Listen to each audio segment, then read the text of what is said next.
Talk.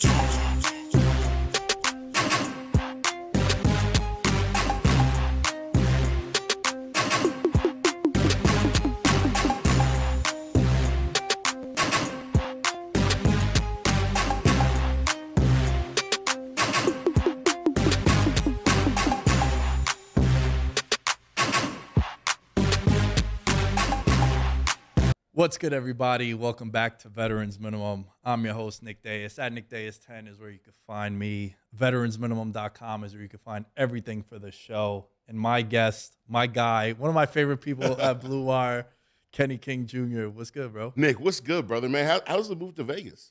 It's been, how can I say this? Exciting and exhausted and expensive. Yeah. Those are the three E's that I would go with, dude.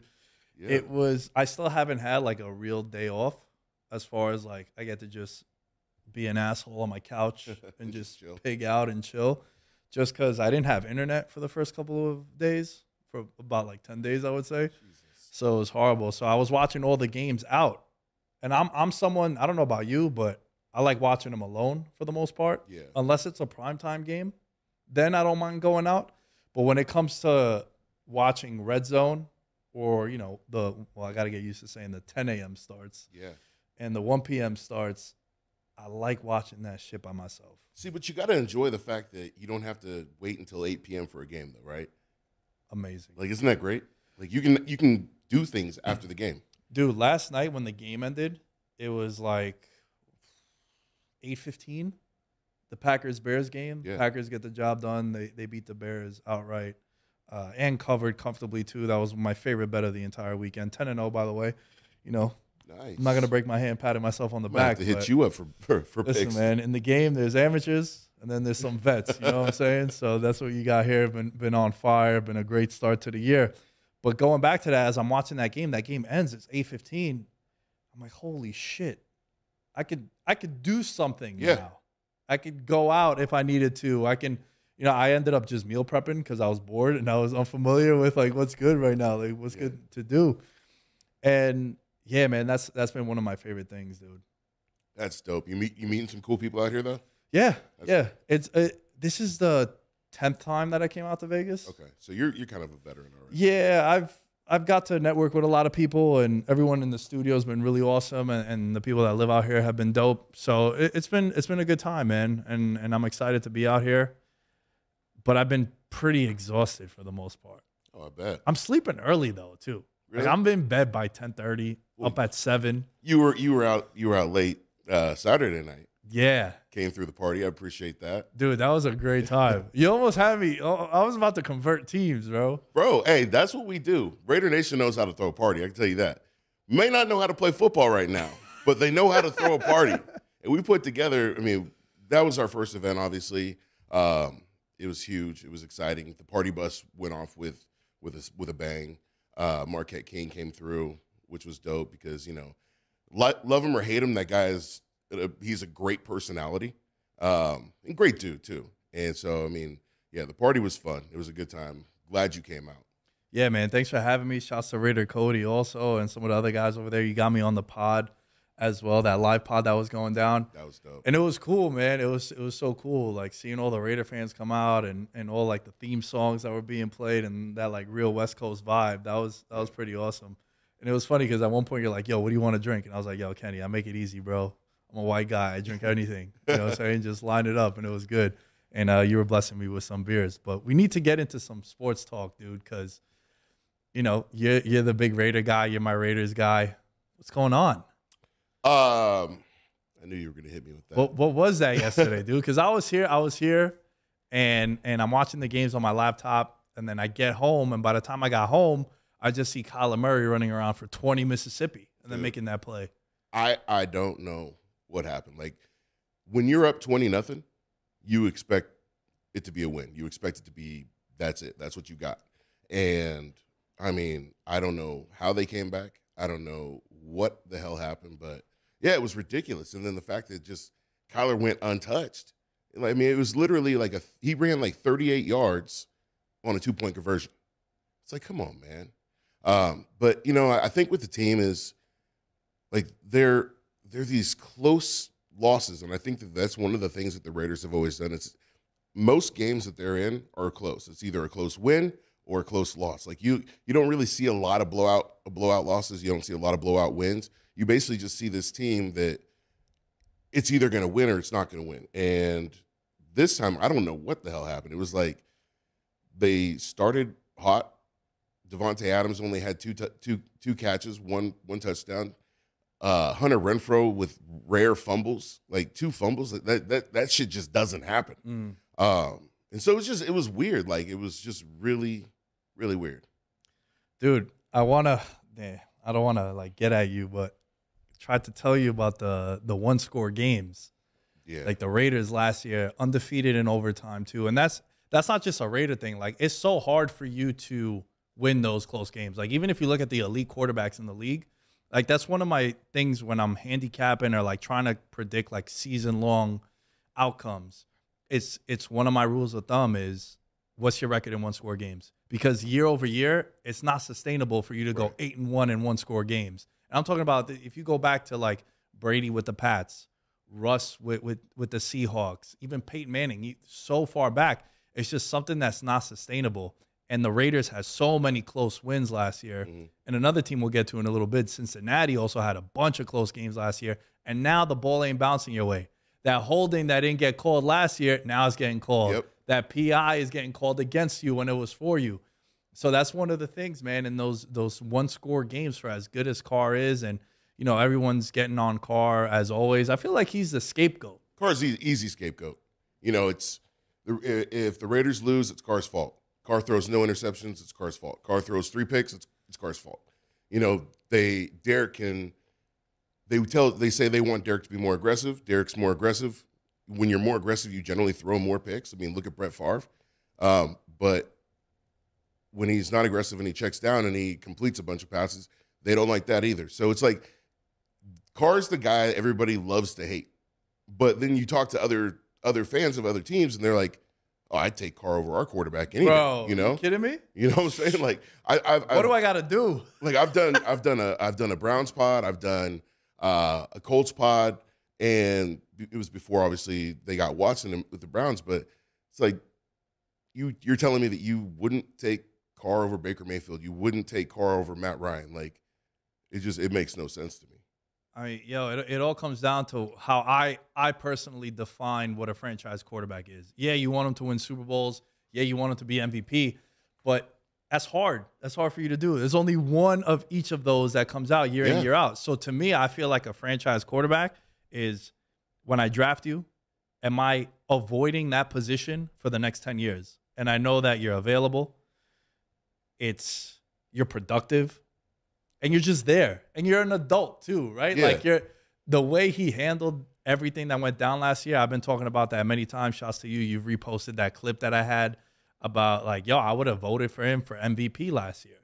I know from a stats standpoint, like guys have better numbers in him, but for like a human and a leader standpoint, which is what MVP used to be, he was the guy. So to me, with the Raiders, it's just offensive line still an issue.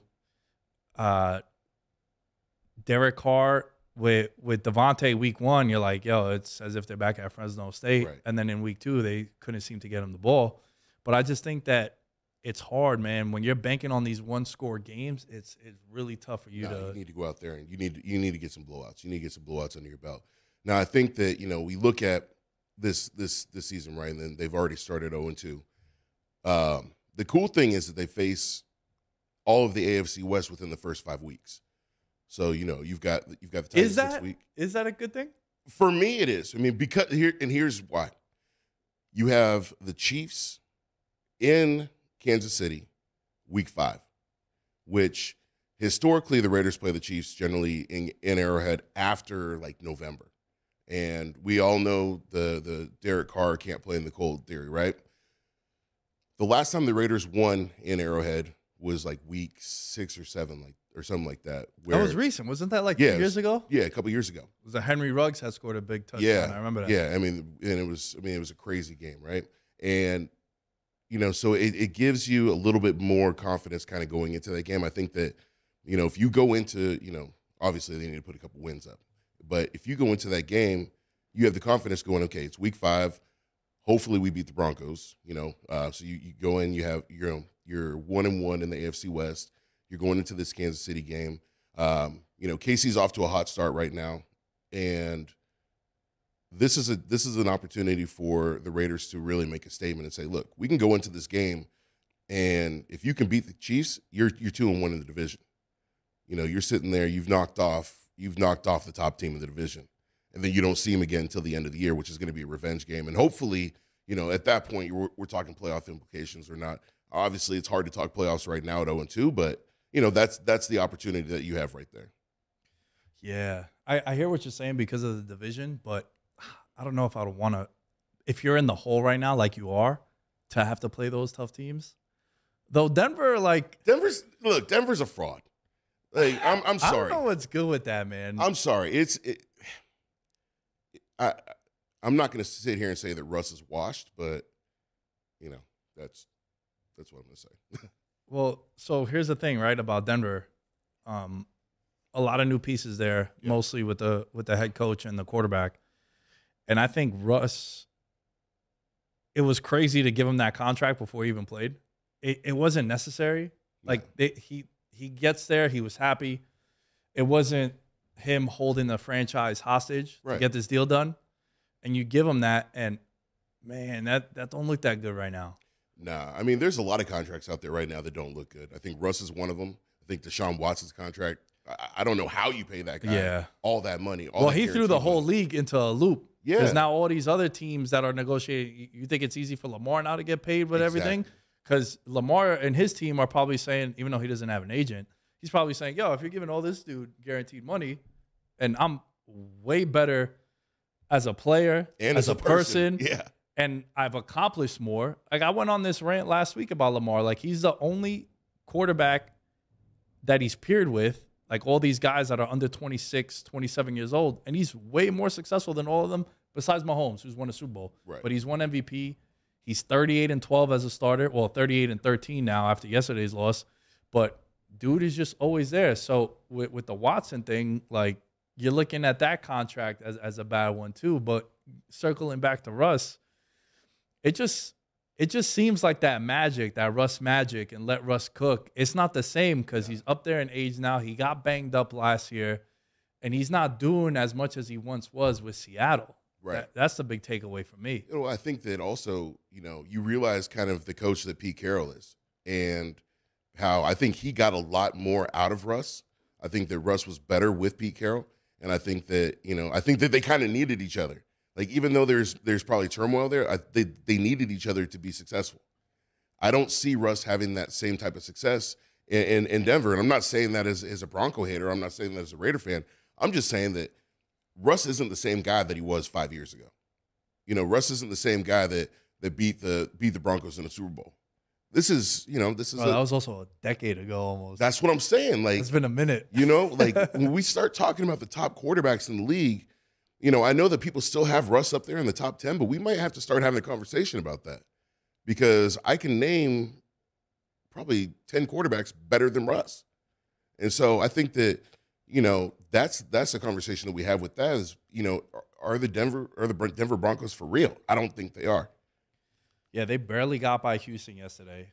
And that was the making of a young team that still don't got the talent. Mm-hmm. If they play any other team, I think they come away with a loss. Yeah. Because Houston just don't, Brandon Cooks is cool. Everyone was excited about Pierce, the running back, coming out. Like, he was the fantasy darling. Everybody was all over him, right? Pierce is going to make noise. And Nico Collins is cool, but they still need that, like, alpha skill player that could take over a game. Like, you saw what A.J. Brown did in that week 1 game against Detroit. Like, that first half, he was just cooking them up. And you need that alpha wide receiver. And they just don't have that right now. But I think with Denver, it's, their defense also. Like, the defense only looked that good because they were going up against a team like that. And coming out the gates, they play Geno Smith in Seattle, which that was their Super Bowl. Yeah. Like, they were bugging out. And going back to your point about Russ with Pete Carroll, maybe Pete Carroll all these years knew more than what we did because he saw him all the time. And this whole let Russ cook and let Russ be great with the passing and whatnot, maybe there was a reason why they relied on the running game so much and they had the LOB behind them. Yeah. And, bro, he's been getting trashed by all his former teammates, Well, I mean, too. think about it. You don't trade away a franchise quarterback if you want to keep a franchise quarterback. Yeah, I hear you, but the thing that I would push back on is they were in an awful spot, and they are in an awful spot because they have no assets because of the Jamal Adams trade, and he's out for the year, which the Jets fleeced them on that one.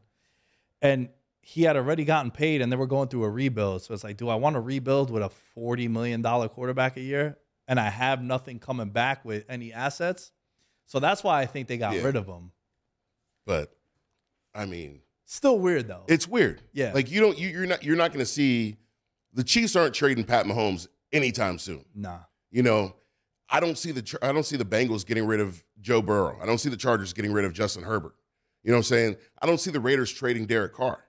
But you're going to let Russ go? Like, and I get that he didn't want to be there, but there's ways to build that relationship back. There's ways to bring that back and say, you know what? What do you need? What do you need from us? You need us to get receivers? We'll get receivers. You know, you bring in DK Metcalf. That guy's a freaking stud. You know, you need a running game? Let's get you a better running back. You know, because they haven't really had a great running back since Marshawn. And so, you know, I don't know. I think that there's a little bit more to that. And the fact that, and one of the things I talked about was the fact that when he went back and played the Seahawks, DK hugged him, but nobody else really. Like he was walking around looking for people to embrace him. Yeah, like that was mad weird. So that was one thing that was a crazy takeaway is how much they've been trashing him since he left. Whether it's current players, all the former players like Doug Baldwin, Richard Sherman, some of the other guys on defense, they know more than we know when it comes to that stuff. And I think that's been the craziest thing, man, with Denver. And I don't know. I was off Denver coming into the year. Like everyone was saying, oh, you know, recent memory, you've seen Brady leaves, goes to a new team, wins a Super Bowl. Stafford leaves, his team goes to a new team, wins a Super Bowl. And everyone was fantasy booking the same thing with Russ and Denver. It's like, yeah, but hold on. All those other teams were making the playoffs. And they were stacked already. And yeah, Tampa wasn't making the playoffs, but you looked at that roster, there's a reason why Brady handpicked them. Exactly. Brady wasn't going there because they were whack. Brady was like, yeah, you know, I got Mike Evans, I got Godwin, this defense is loaded. Yeah. They spent a first-round pick in Wirfs, and he's probably the best tackle in football or one of. So with Russ and Denver, it was they just weren't – they haven't been good in a while. Yeah, I mean, look, we see the Broncos a lot, right? And the Raiders have beat the Broncos. We beat them the past 2 years. We swept them. And they really don't have – they were supposed to have this great defense. They were supposed to have this tremendous defense that was supposed to go out there and like, you know, be a top 10 defense. And they're not doing anything. You know, they looked good yesterday, but like you said, it's a young Houston Texans team that really – they haven't even found their footing yet. And I think that, you know, if they keep Lovey there, I think Lovey's going to do a good job. I like Lovey Smith. But I think that, you know, the Broncos go in and play the Chargers, they're getting spanked. You know, the Broncos are going to get slapped around by the Chargers. They're going to get slapped around by us. They're going to get slapped around by the Chiefs. You know, you look at the top teams in the AFC West, the top teams in the AFC, you know, I don't see the Broncos holding their own against them. What would you say if you had to rank the hatred you have for those teams in the AFC West? I don't think I ever asked you this, but what's like the Raider fandom, the hate scale? It's kind of changing. It's been kind of changing recently because is it because of the recent success? It's because of the new fans that have come up. You know, there's this team that's got like 5 fans, and now all of a sudden they have like 50. You throwing me in that group too? No, you're good. You're good. I know you're just. I'm just trying to make money. I know you're obsessed with his boyish good looks and the long hair and all that. But no, dude, Charger fans have been really, really annoying lately. And it's for a team that has not won anything, for a team that hasn't been to the playoffs, for a team that the Raiders knocked out of the playoffs, they act like they've won a lot. And Charger fans have just been really frustrating. But I would say my hatred starts at this. You got the Chiefs at 1. You have the Broncos at 2, the Chargers at 3. Those are for the teams. As fan bases go, I would say Chargers 1, Broncos 2, Chiefs 3. Chiefs fans are actually really cool. Like, most of them are pretty cool. Broncos fans, that's like one of the worst stadiums to go to watch a game because they'll throw beer at you, they'll throw food at you, they'll talk shit. They're rude. And then Charger fans, I mean, there's not many of them, so that's why I put them, there. But they're really big on social media. But as you can see, like, they have a bunch of fake obbies and stuff like that. So it's probably just like 14-year-old little boys. Yo, what would you say about Justin Herbert though? Like, try to keep your bias aside, because he duked it out with Mahomes, and every time them two guys face off, it's always like magic, right? Like, these two guys are really like the cream of the crop when it comes to quarterback play, and you got to square up with them twice a year. But with Herbert, right, it's fascinating because I'm a Herbert stan, and I love Justin Herbert, and I think he's amazing. But he gets a lot of praise for not accomplishing much, or anything really, right? Yeah.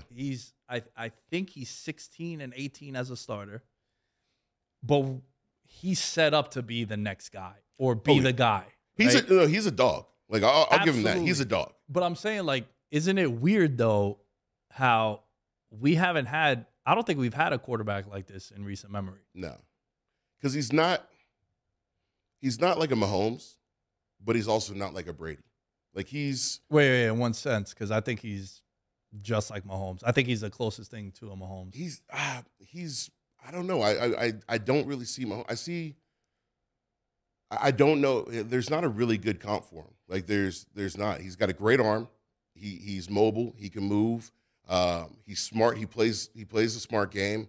But I think with Mahomes, Mahomes does a lot more of like the quote unquote Mahomes magic, where, he'll do the no look pass, or, he'll do the sidearm pass going across the field. And, you don't see a lot of that from Herbert. You just see him making a lot of plays, but he also doesn't make a lot of mistakes. But I also think that it's also because, he's got a great offensive line.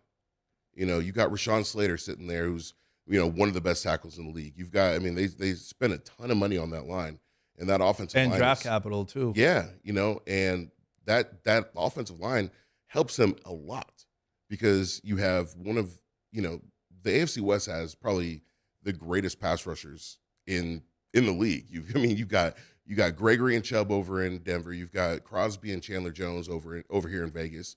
You got two of Mack and Bosa on the Chargers. And then you got Chris Jones over there in Kansas City. So yeah, with Clark. Yeah, so there's some great pass rushers, and they said, you know what, we're gonna protect our quarterback. So I think that's one of the things that comes to his advantage, is that he gets an offensive line that helps him a lot. But not to take anything away from him, dude's a dog. Dude is a dog. No, for sure. It's just super weird, some of the conversations around them, because the other guy that he's grouped with is Joe Burrow, right? Like, they're in the same class, and now you see Tua's lighting it up too. But the Tua stuff is a little misleading, because he played pretty bad in the first half. Yeah. But then he just lit it up in the second half, and they come from behind down 21 points. It was weird because week 2 was the comeback, right? Like, hate to bring this up again, but the Cardinals come back being down 3 scores. Yeah. Ravens come up below their lead, down 3 scores. Miami comes back and beats them. The Jets also, out of nowhere, they get a crazy win. And if you're a Browns fan, you're probably saying you're going to be miserable. That's going to be a game I think that comes back to haunt them. Yeah. Because that's a game where obviously you don't have Watson until week 13, but that's one of those games where you got to win that game. You're dominating it. You're winning the whole time. And with like a minute 30, Corey Davis stumbles into the end zone. Not even stumbles, just walks into the end zone. And then they recover the onside kick. You're like, holy shit, what is happening? You end up losing. That's going to be a game that's going to come back to haunt them. Let me ask you this. Do you think Deshaun Watson coming back week 13, do you think that he's going to do anything? He hasn't played football in almost 3 years. So, be productive right away? Do you think he's going to? Nah, I think he's going to be rusty. But I'll tell you this, though, from a betting perspective, I'm keeping a close eye on what their odds are going to be and if they have a chance at the playoffs, because I think he's going to come back. First game is going to be against Houston. That's going to be an emotional roller coaster for him, right? And obviously the NFL set it up that way. That's why people got so pissed off at the NFL. Like, first of all, how'd you just come to the conclusion of 11 games? Like, no one thought about it. Was either the initial one was too low, and then they were saying either for the year or 12 games. And then when you give them 11, you look at the calendar, you're like, all right, you're just trying to get the bag. You're trying to get a nice rating. Yeah. Which I understand from a business standpoint. I don't agree with it, but we know the NFL always does some funky shit in order to pay for the bottom line. Yeah. So with Watson, yeah, I think he's going to come back and he's not going to light it up right away because dude hasn't played ball in a long time. But I'll tell you this, they sneak into the playoffs, they are stacked. That roster is really good top to bottom. I don't see them making the playoffs this year. I'm saying if they float around and they get them back, that's why that Jet loss yesterday in week 2, that's a bad loss for you. Yeah, it could come back and haunt them. Definitely. Because that's one of the few games that you were close to, I think the line closed at like -6.5. But that was a game you were expected to win. And, every fan does this, win, loss, win, loss, win, loss on the schedule. That was one that you should have had, especially how it played out. I have 17 wins. You always, and the Lombardi. yeah. Yo, what else stood out to you, man, in week 2? Biggest thing that stood out to me, obviously, I would say the Dolphins. Like that Dolphins just, look, I know Tyreek, he makes teams better. We saw what he did in Kansas City. But I don't know if I'm buying into the hype. I don't know if I'm buying into the Tua hype. I think Tua is a serviceable quarterback, but I don't think he's a playoff caliber quarterback. We've seen him. We played against him. I don't see him being that guy that's going to be able to sustain the success that he's having right now. Yeah, that's fair. I just think that Miami has done so well by him. If you look at all the young quarterbacks in the league, no team has surrounded their guy or potentially their guy because now they're experimenting. They want to figure out if, all right, this is year 3 now. There's no more excuses because we got you a weapon. We took Waddle last year. Holy shit, this dude is lighting it up too. Yeah. Speed kills, and that's exactly what Miami said. They're like, yo, McDaniel, our whole scheme in San Francisco was all this underneath stuff, and we beat you a yak. So what are we going to do? We're going to go out, and we're going to bring in Tyreek Hill because we already got the player comp for Jalen Waddle was Tyreek Hill. Right. So then when you have both of them now, you're like, holy shit, how am I stopping this? Yeah. And that's what you're seeing. The craziest thing about that game yesterday was how open they were getting too. Yeah. Like Tyreek on when the one was like 45-yard touchdown he scored, there's no one within 10 yards of him. We're like, yo, of all players, that's who you're leaving? Yeah. Like that's who you're leaving? It's stupid, yeah. It's so weird. But let me ask you this. Do you think it was a good career move for him to leave Kansas City in Mahomes? Because I got a little bit of a take. I don't. Hey, look, as a Raider fan, I'm glad he's gone. Right. But, I'm saying for the Tyreek Hill brand, for him, I feel like it's a good look. You think so? Yeah, because how many receivers in the league do we say, oh, yo, he's only good because of his quarterback? Well, they said that about Devontae. Right. Yeah. Yeah, but Devontae, yeah, that's fair. But nah, Devontae was special though, man. But you get people that are out there, Devontae's not going to have the same production with Derek. Well, we saw what he did last week, 140 yards, touchdown. This week he had a touchdown. He's, obviously only got 2 targets yesterday, but I think there are some receivers that are only better because of the quarterback. One that comes to mind is Randall Cobb. Cobb, I think, we saw it. When Cobb left, he didn't have the same production. And then when he goes back, then he's Rodgers' guy. But yeah, definitely. I know a lot of people said that Mahomes made Tyreek. I think it's the other way around. I think Tyreek helped make that offense. I think Tyreek definitely made Kelsey better. Yeah, because you had that elite threat. Like there's never been a wide receiver like him, I don't think. No. Like speed and also strong too. Yeah. Like, yo, my player comp to him was Steve Smith on the Panthers. Yeah, good. Yeah. But way faster. Yeah. But he's a guy who just because he's undersized, he's not 6'4" like Julio, right? And a big muscle guy too that can body people. He was still going up there, contested catches. He was one of the highest rated receivers in the league all these years. But I think what I'm getting at with like this being a good career move for him, because it's you're leveling up Tua, who everybody was off of, and this was his last chance, and now you're a big reason for his success. I think that was a great move for the Tyreek Hill brand and the Tyreek Hill player. You know what? I will say this though. I like what Tyreek's done for Tua. Just the amount of like praise and the amount of like getting his quarterbacks back. Yeah. Because Also trashing the other guy on the way out, which is what every receiver does, too, right? Greg Jennings did that with Rodgers. The guys that would leave Big Ben in Pittsburgh, they would do the same thing. Like every wide receiver. Cooper did it when he went to Dallas. Yeah. And so, yeah, I mean, it's kind of what you do. You try. You got to have your guys back. Yeah. You saw Mike Evans yesterday? Yeah. He's like, yo, that's Tom Brady. We can't let that happen. I can't believe they suspended him for a game, though. That's crazy. That's nuts. That's wild, too, because they played Green Bay this weekend, and they're already without Chris Godwin. Julio missed yesterday. Now, Evans is going to be out. You don't have Gronk. He's throwing to Scotty Miller. AB. And, yeah. It's going to be rough. That's a big game for him to miss. Yeah. I hope it'd be nice if he played, though, because I know he's not going to. I'm sure they'll appeal it. But, yeah, they ruled today that Mike Evans is out for a game, and it's bad timing, dude. Kills my fantasy squad. Yeah, that's always a tough one when it happens to your fantasy team. What do you think of what happened to Trey Lance, man? Dude. What a shitty run he's been on since he got into the league. Dude, so I have my opinions on Trey Lance, and I'll reserve those for a minute. But, I mean, it sucks. Whenever you see somebody get hurt, it fucking sucks. But I think with him, it's a little bit different, though, too, because of all the pressure of him coming in. Yeah. Because, the way I broke down the Niners coming into the season was they could go 6-11 or 13-4. Because I thought he was such a big wild card. That team is stacked. That team is loaded. Everybody's super high on him. I don't see it. What, the Niners or him? No, Trey Lance. Trey Lance. I think the Niners are. I mean, I think they're in a better position to win with Jimmy Garoppolo. Yeah, I like Jimmy G. I don't know why Jimmy's another guy that gets a ton of hate, and it's like unwarranted. Like, this guy took you to the Super Bowl. He took you to the NFC Championship game. Like, he was one play away from winning the Super Bowl. It was just an overthrow to Emmanuel Sanders. But Jimmy's been solid, and I don't know why he gets the hate that he gets. I don't get it. Again, it goes back to what we were talking about with franchise quarterbacks before.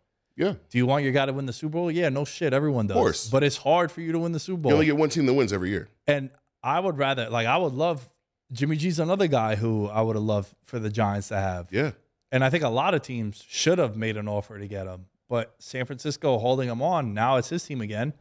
And you saw how the team rallied behind him because they know, all right, it's not us losing our starting quarterback because in a lot of people's opinion, he's still the starter. Yeah. And for Trey Lance, like, I'll push back a little bit about what you said about you not, like, really seeing it with him. Dude's played, I think, like 6 games in 1,000 days. Yeah. I think was what I saw. Like, Pat Mahomes has played 47. That's wild. In that time. So it just sucks because he also had that stripper video that went viral. People were shitting on him like, yo, how do you lose a game and you're in the strip club just making it rain? Bro. It was just a bad look. And then for him to get hurt too, and then Jimmy G comes in and it's always like it's even a worse look when it's a black quarterback. Because I feel like black quarterbacks are looked at differently than white quarterbacks. I mean, dude, look at I've been banging on the table about Lamar. Yeah. Like, Lamar is getting the hate, and a lot of the comments in the video was like, back. Yeah, but a lot of the comments in the video was like, yo, don't be naive. It's like, yeah, I know it's because he's an African-American quarterback. Right. Like, yeah, I get that. That's why he gets all the hate, and that's why they're asking him to change positions and all this shit, and they're not paying him. It's like, dude, just blind resume. You look at what he's done.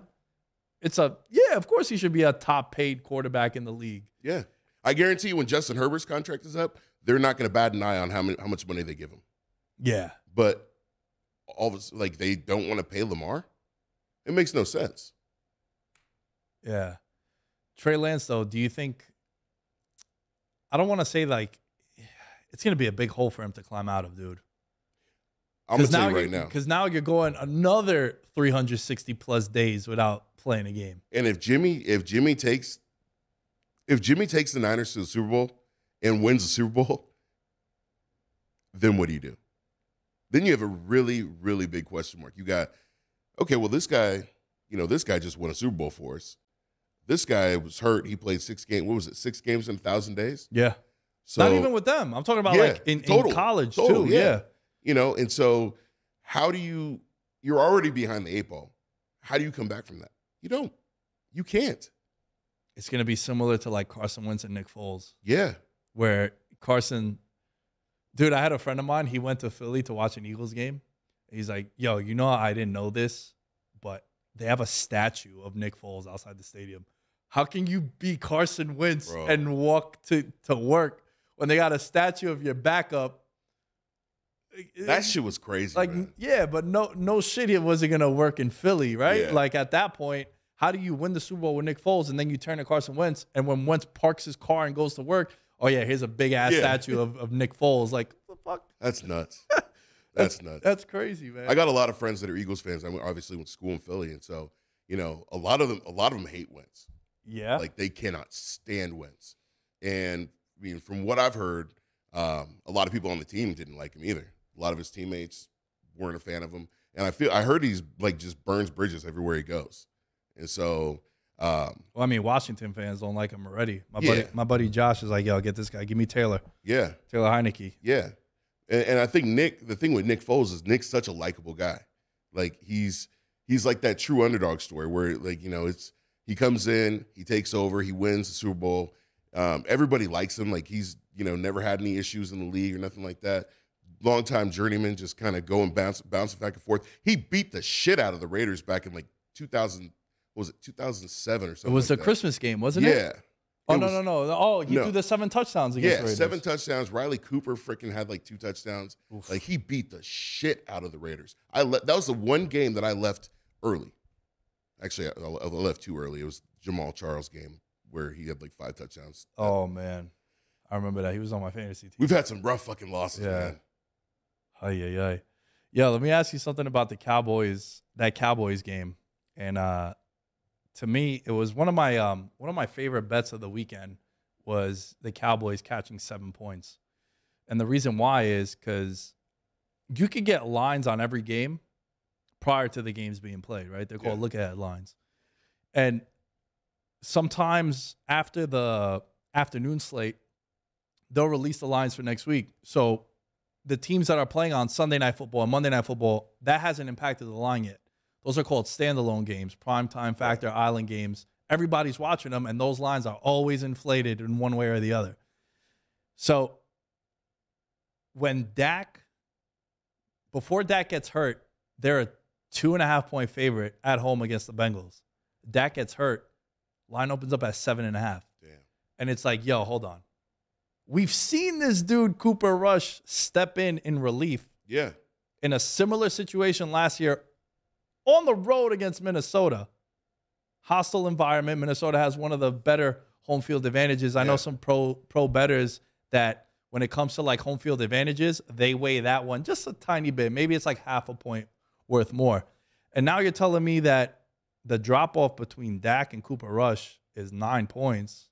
Like, to me, that was a lock to take them covering the 7. And they were in control of that whole game. And I know they won on a field goal at the end. And this is more so talking about like the island game factor and the standalone stuff. But I do think it's more of a Bengal issue than it is a pro Cowboy. Oh, yeah. Definitely. It's weird. You know, we were talking about this before we hopped on, but, you know, watching the Bengals this year and watching how they're playing, there's no reason the Raiders shouldn't have beat them in the playoffs last year. Now, we all know that, you know, Derek had the pick at the end of the game. They had the touchdown the whistle was blown before he even threw the ball. So there was obviously some things into it, but as someone that had the Bengals -6.5, I'm sorry, I thought it was a great call. Yeah, fuck you. Screw you. Never doing a podcast with you again. That's it. I'm out. No. But you know what I'm saying? Like, what's up with the Bengals this year? Like, you know, you lose to Mitch Trubisky. You lose to Cooper Rush. Yo, yeah. You spend all this money on the offensive line, and Joe Burrow's just getting his ass kicked out there. Like 4 of the 5 positions are new starters. Yeah. And to me, like, I couldn't have been more wrong on the Bengals because I came into this year saying Cincinnati, they check all the boxes of a team that's going to regress, right? They overachieved last year. They exceeded their win total by, I believe it was 4 games. They're a young team. Baltimore had 26 guys on IR. Yeah. Their schedule now is going to be a first-place schedule. So I come into the year, you know, middle of August, I'm like, they're not going to make the playoffs. As I get closer, I'm like, yo, They did what Kansas City did the year before. They lose that Super Bowl, and then they're saying to themselves, we can't have Pat Mahomes running wild for his life. Let's go get new linemen. So what did Cincinnati do? The same shit Kansas City did. And I'm looking at him like, yo, if Joe Burrow is that dude that we all say he's that dude, they should be able to make the playoffs. So then I completely flip-flop like 3 days before I record my NFL preview show. I'm like, yo, they're going to win the division. But now you come out, you got 2 losses to Mitchell Trubisky and to Cooper Rush. And the offensive line it might be worse than it was last year. Yeah. Now, the only thing I'll say to defend them is they were going up against T.J. Watt and Parsons, who right now is probably Defensive Player of the Year. Yeah. Parsons. But if you have all that money on the offensive line, you stop them. Yeah. So where are you in that conversation? Because I don't know. I don't have an answer. That's why I'm asking. Yeah, I don't know. I don't know what they're going to be doing. I don't see them the way they're playing right now. They don't look like a Super Bowl team. You know, they're not only are they 0-2, but they're 0-2 to mid Trubisky and Cooper Rush. Like that, you can't lose the backups in this league and call yourself a Super Bowl team. You can't lose the backups in this league and call yourself a playoff team. Like this is a team that they're built to win, right? They spend all this money on offensive line. You've got, Jamar Chase, who's one of the best wide receivers in football. You got Joe Mixon, who's a great running back. You got Joe Burrow, who's a great quarterback, and you're losing to mid Trubisky and Cooper Rush. Like, I don't know. It's tough, man. And guess what? They got the Jets this week on the road. Another backup. Yeah. It's another backup. And they lost to them last year. Yeah. Last year they lost to Mike White. And people in New York were bugging out. They're like, yo, that's our same draft as Zach Wilson. This is our guy. And they were bugging out. They thought Mike White was the future. Like all my boys were going crazy. I remember I had the Jets winning that game outright last year. They were like an 11-point underdog at home. Damn. And that's when I was doing the podcast with Will back then, and I was calling it the sandwich spot. It's like the Bengals were in between 2 divisional games. They played the Ravens, and then I think it was the Browns looming, and they had the Jets, and the Jets were what, 1-8 at the time, whatever it was. It was like November, I think that game was, or it might have been Halloween. And you're looking at it, and they ended up losing. So now they're going in there. They're in a must-win this week. You can't afford to go 0-3. That ain't going to be a good look for you. Yeah. And I think, as we start to wind this pod down, that was one of the conversations I wanted to add to end the show, because I always like doing this. It's like you're looking at the league right now, 0-2 versus 2-0. We look at the teams that are 0-2. By the way, only 4 teams 0-2. It's usually you have like 8 or 9. You usually have a few. So you have a lot of teams that are 1-1. So the teams right now, we're recording this prior to the Monday Night Football games. So maybe there might be a Titans in here in this discussion too. But you got the Panthers, the Falcons, the Bengals, and your Raiders at 0-2. Kenny, of the 4 teams, and I think I know your answer, which of those 4 teams are you the most hopeful for? Raiders, easily. I mean, But come on, man. No, and I'm not saying this as a Raider fan. I'm saying this as somebody who studies the game, who watches the game. The Raiders are built. They're built to bounce back. This is a team that, you lose to the Chargers on the road, which isn't really a road game because the Raiders have more fans than the Chargers in that stadium. It was like 65-35, right? But you lose that game, and really, I mean, look. That was probably the worst game of Derek Carr's career, throwing 3 picks, and you lose by 5.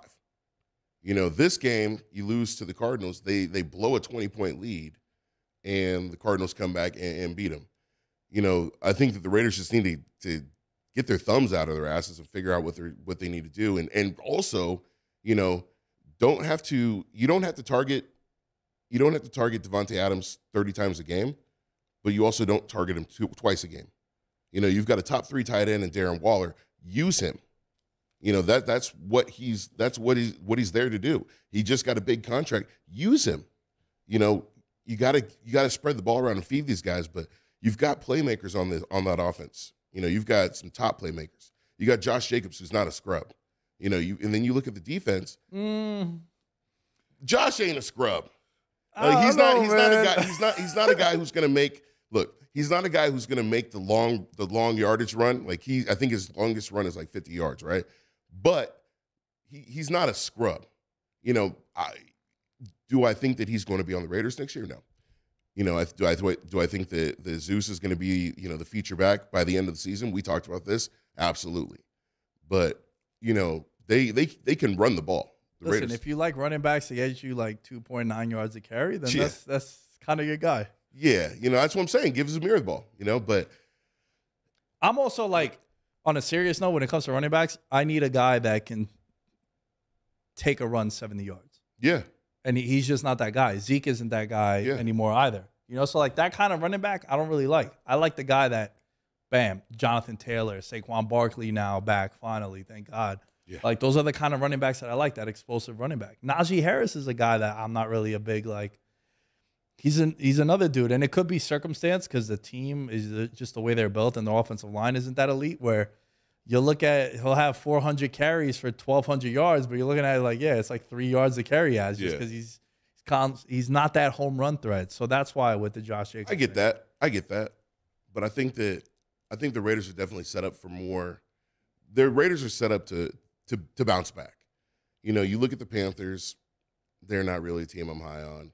The Bengals, I think that they'll figure it out, but I don't know. I don't see them winning the division. You know, so it's the Raiders are probably the team that I'm the highest on, and I'm not just saying that as a Raider fan. I would say that if I was, you know, a fan of any other team. It's crazy that all 4 of the teams that are 0-2 all lost by 1 score or less both of their games. Yeah. Right? Like the Panthers, they lost both of their games by a field goal, or like a field goal ended up causing them to lose. I don't know if it's because I was so down on Atlanta coming into the year, where they've impressed me too. Like Mariota's been. I like Mariota, man. Yeah, and they you know, like they came battling back. I don't know what happened to the Rams. Like the Rams were a 10-point favorite, and they were covering the whole game. And then that's another one that was about to end bad too. They end up getting the win, but you know, if you were someone that had the Rams -10 in the fourth quarter, you're like, oh shit, we're chilling. Yeah. And then at the end, you're like, oh, it comes down to an interception at the line of at the goal line by Ramsey. But I think it's like, I like Drake London a lot. I don't know what's happening with Kyle Pitts. Like, this is supposed to be the unicorn and the most prolific, like, freak athlete at tight end, and this dude's getting like 1 target a game. Like, what's going on there? Yeah. But I trust Burrow, man. I trust Burrow. I think trust Burrow the most. And like in a situation right now where I got quarterbacks, I look at the quarterbacks. It's Mariota, it's Baker, it's Carr, and it's Burrow. He's the one that I trust the most to be able to turn it around and to rally it around. Of the 0-2 teams, that's the one that I would be the most high on. And also, I think a lot of people feel that way too. Yeah. I mean, I think that obviously it's the way you look at it, but I don't know. I see the Raiders turning around. You got the Titans this week. You know, you've got the Titans this week. You go in. You got the Broncos at home, and then you go into Kansas City. So this, if the Raiders are going to make a turnaround, this would be the great time to do it.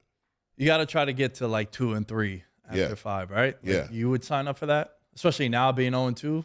No, I want to be 3-2. I get that. What you want to be and what might 2 happen. 2 and 3, yeah. 2 and 3 is feasible. But you need to look at you need to look at turning it around and really, you know, putting some points on the board too. I think that's the biggest thing is you're not just having a situation where it's like, yeah, you're winning games. You got to start putting some points on the board.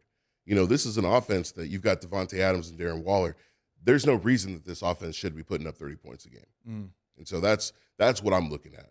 You know, not only do I want wins, I want points. On the flip side of 0-2 is 2-0. Yep. And we also have 4 teams that are 2-0. We're definitely going to have 5 teams 2-0 because the Vikings and the Eagles are playing each other prior to us recording. And then the Bills, you know, they're a 10-point favorite, so they should be 2-0. Yeah. But the 4 teams, Tampa Bay Bucks, the Kansas City Chiefs, the Miami Dolphins, and the boys, baby. They haven't been 2-0 since, I can't even tell you, man. It's been so long. So I'm enjoying this. But I asked you about 0-2, what team you think could turn it around. The most fraudulent 2-0 team are the Giants. Like it is. Look, the only reason why I watched that Panthers-Giants game yesterday was because that's my favorite team.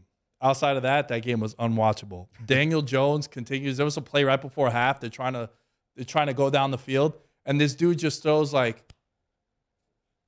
a pass down the right-hand side, and there's two people there, and it just went through the corner's hands. And I was like, what is happening? Like, how are we still Dude, you've been in the league for so long now. You're still making the same mistake. And that's the thing that's the most frustrating. He hasn't improved at all anywhere, and it's the same shit that cost them. Do you think it's coaching, or do you think it's him? Nah, it's him. It's him. It's 100% him. So if you guys had a different quarterback, you guys would. I'd feel you're 2-0, obviously. Yeah, I'd feel way better. And guess what? I think they're going 4-0. I said this after they won last week because they played Dallas this week at home. Yeah, and then that's always a close one. Yeah, but it's Cooper Rush also. Yeah. So let's see him now go on the road. It's going to be the first time that Giants fans are going to a game like, holy shit, we're 2-0. We're playing the Cowboys. Yeah. Dude, you know how many times Giants season ticket holders and friends of mine are selling their tickets come Cowboys week? Because there's a lot of Cowboys fans in New York, and they're like, I'm not going to go sit in traffic, go into Jersey, which sucks. That ride is awful. Getting out of the stadium is a nightmare. Why am I going to go there and watch a team that's 1-7 and and Saquon's not even playing, right? Now it's, holy shit, we're 2-0. Dallas is coming in. We're going to be favored to beat them. They got a backup quarterback. Yo, we're excited right now. Yeah. So, and then they play Chicago at home. They don't have a real road game till like week 7 because week 5 they play in London against the Packers. Yeah. And then I believe they have a bye week, and then they go to Jacksonville. I'm pretty sure that's what it is. But yeah, they're gonna. There's a good chance for you to take advantage of these games that you're in. But with all that being said, I'm very excited. I'm wearing shorts because I was unbuttoning the top button yesterday. I was very excited, bricked up watching the Giants get to 2-0. But they're the most fraudulent 2-0 team of the bunch. But could you see the Giants sneaking into the playoffs? Yeah, because the NFC is so bad. Yeah, that's like, yo, what team are you confident in the NFC? In the NFC, Buccaneers. With all the injuries and the offensive line still being bad, like as long as Brady's in the league, yeah, only because it's Brady, right? I have a running joke with my friends. Like I have one friend who I'm not going to mention who it is, but he's like, we call him like Mr. Chalk. So like chalk in like sports betting and in fantasy is like the most obvious play that everyone's on, right? Like, oh yeah, of course they're going to win. So the running joke is, it's Brady, LOL, would be the text he would send out. Oh. Like, yo, why are you picking the Patriots? Yo, it's Brady, LOL. It's like, yeah, but why? Like, well, I'm picking the Bucks because it's Brady, right? So, yeah, everyone feels that way because it's Brady. And until proven otherwise, I'm not going to disagree with it. But I do think that I'm a little concerned with them. The offensive line, the injuries. Now it's cluster injuries. You got all 3 of your wide receivers are out. That's even Russell Gage in the slot. He was banged up coming into the year too. So is Tom Brady going to make a phone call to AB? Nah, that relationship's done. Is Gronk going to come back? Yeah, that's definitely way more likely. I can see Gronk coming back. Yeah, that's way more likely. Yeah.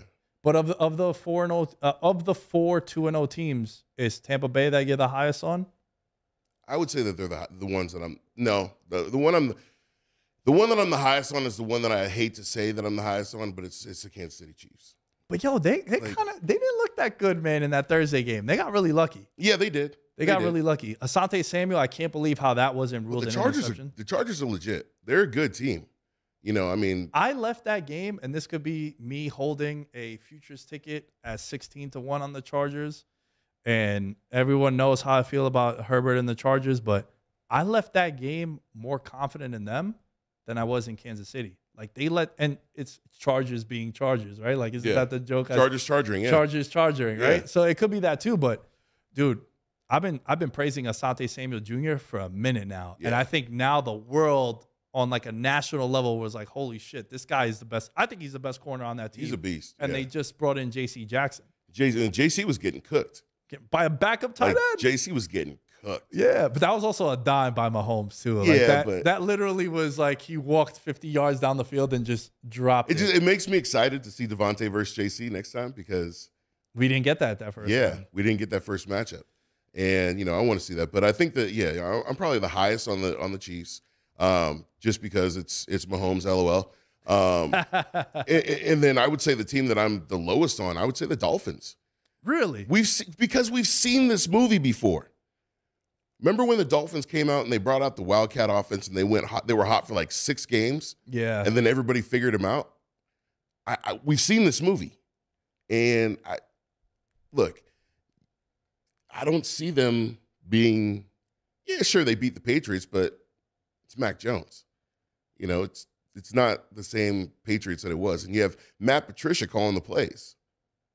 Like, I'm sorry, Matt Patricia is an offensive coordinator. It doesn't scare me at all. Yeah, no. I could score touchdowns against a Matt Patricia defense. Yeah, it's quiet for that. When I saw that he was calling the plays for them, it was just too much, man. You know, Miami, I think is interesting. They play the Bills this week at home.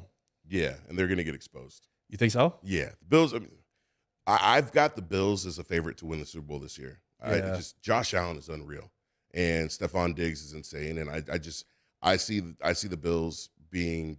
I see the Bills handling it. Let me tell you right now, if the Bills lose to the Dolphins, then I don't know. Then I'll say they're for real. Yeah, that's what I was gonna get. But not like a fluke win, not like like a last second interception or something like that. Like they have to actually beat them handily. Like it needs to be a 1-2 score game, and they need to be dominating the whole game. If they do that, then hey, you know what? I'll say they're for real. If not, then they're exposed as the frauds that they are. Kenny, you're the man. I know. This was fun. No, you're the man, dude. I appreciate you. It's always a good time when we get on a podcast. Yeah, I like it. Would you call us on Starsky and Hutch? Starsky and Hutch, yeah.